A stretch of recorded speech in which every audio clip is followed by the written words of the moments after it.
Welcome back, guys. As I said in my previous reviews, it's been a long time, and I apologise, I know, but our Year 11 is finally over, at least. Well, technically it's over, but at the end of the day it's not. I've still got exams, and you know that. But now that it's over, I'm finally managing to get some reviews out, and after a long time, here we have my latest model, the ASM1 SMG weapon from the game Call of Duty Advanced Warfare.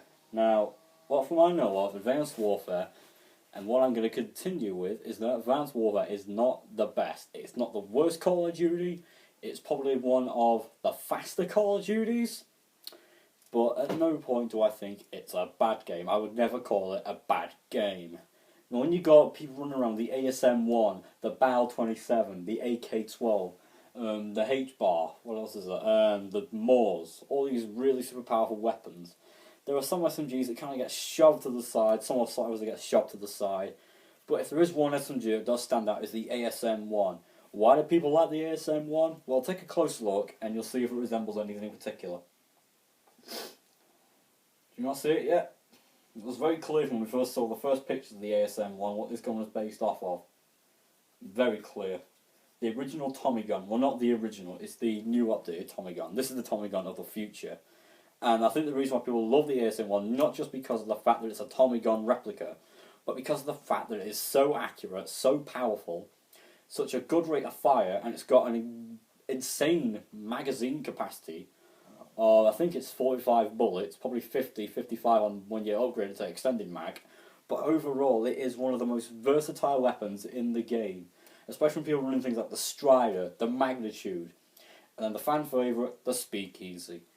Now, you're probably asking yourself, why have I decided to build an ASM1 from a game Call of Duty Advanced Warfare? Now, the reason why is because the weapons in Advanced Warfare are not real, well, the majority of them.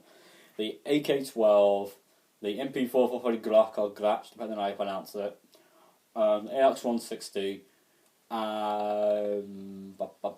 MP11, which is a real gun technically, the SAC-30 is a real gun technically, the KF5, and the MK14. There are only a few weapons that are actually real in Advanced Warfare, even though they state on the website that they're all redesigns. They're weapons that don't exist in the real world, they're just weapons that they've created off the top of their heads. But I think they technically brought back some of the weapons that we enjoy, like the AK, the Lynx, you know, even though we know the Lynx is absolute crap either way. But anyway, why did I build the ASM1? Well, like I said before, they are weapons that don't exist.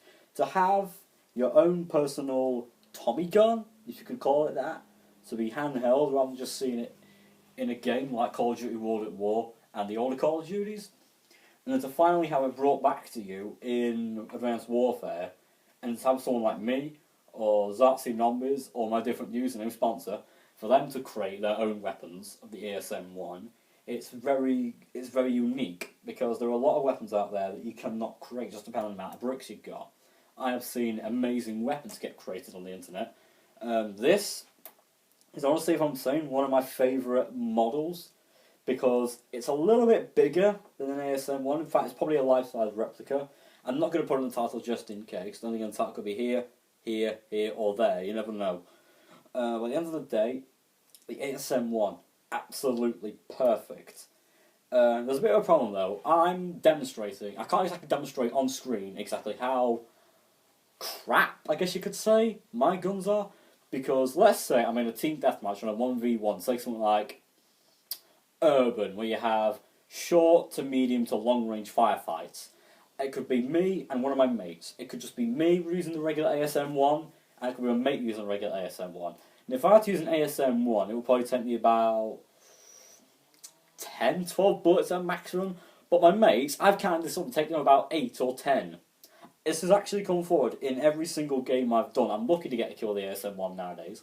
I don't know if it's because I'm missing something like an update, but I'm not. I've recently updated Advanced Warfare. It took about half an hour, maybe 45 minutes to do so, and it's still bad for me. I don't know why. The Magnitude is still bad for me, the Speakeasy. But at the end of the day, I can't discredit this gun all the way. I really do enjoy the ASM1. The reload animation is so slick. I can't really show you from this angle, but when you fire it first person, basically what they do, try and show you a little close up. They tilt the gun at an angle, pull the clip out, put the new one in super quickly, then pull back the bolt and it's done, so it'll be and ready to go again. Now, for the last little thing, I'm going to show you the iron sights. The iron sights are one of the cleanest sights you can get in a weapon, probably cleaner than the MP7. Remember how good that used to be in Black Ops 2 and Modern Warfare 3. But so far, I reckon the ASM1 have got the cleanest iron sights of them all. Check it out. Line it up. Just position the camera. Come on. No, okay. Actually, I'll lift the gun down a little bit, like that.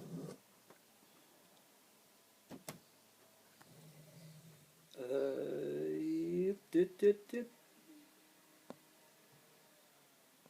you can hear that grumbling outside, it's just the lawnmower, but there you go, look at that for an iron sight.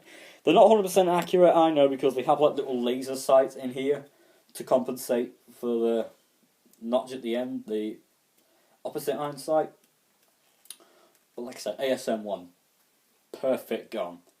Absolutely perfect. Minor complaints with the fact that it's just me alone, for the fact that I can't get a kill with it if I'm lucky enough to do so. I do not say you cannot use the ASM1 in any way. I really do think you should give ASM1 a try. Even the game as a general, you should give it a try. Like I said, Advanced Warfare does not get enough credit.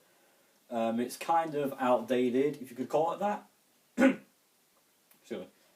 Compared to the fact that it's in the future. And honestly, I think we're going to have to accept that future games are going to be here for a little while, considering there have been a lot of games in the past and a few in the modern day era, with Ghost being the most recent. And as you know, Ghost is an absolute tragedy. Just let me get me started on that. I'll be here for an entire episode just ranting on about Ghost. But overall, I think we're going to have to deal with future games just for a little bit longer, with Black Ops 3 coming out later on this year, which, as a natural fact, I'm really looking forward to. I have no problem with the Black Ops 3 trailer in general. Zombies is a must-have for me. I really do like zombies. But like I said, with the future games coming up, we could be seeing more weapons like the ASM1 or the BAL coming back. I mean, they brought back the Lynx and the AK and the Grok and all these other weapons in Advanced Warfare. For all we know, little beauties like this could return for Black Ops 3. There's no continuation. Well, no confirmation, not continuation, bloody hell. There's no confirmation. But like I said, just for a little bit longer, we're probably going to have to do a future tech a little bit. I really don't like the fact that we've got the minigun in the arm and the boost jump, if you could call it that. But I might make a video on what I think and my thoughts on the Black Ops 3 trailer could be. I'll leave a link in the description when I do that video. There won't be anything here. This is just a review on the ASM1, even though I've gone off on a bit of a rant. But once again, thanks for watching. Sorry for taking so long, guys, and have fun.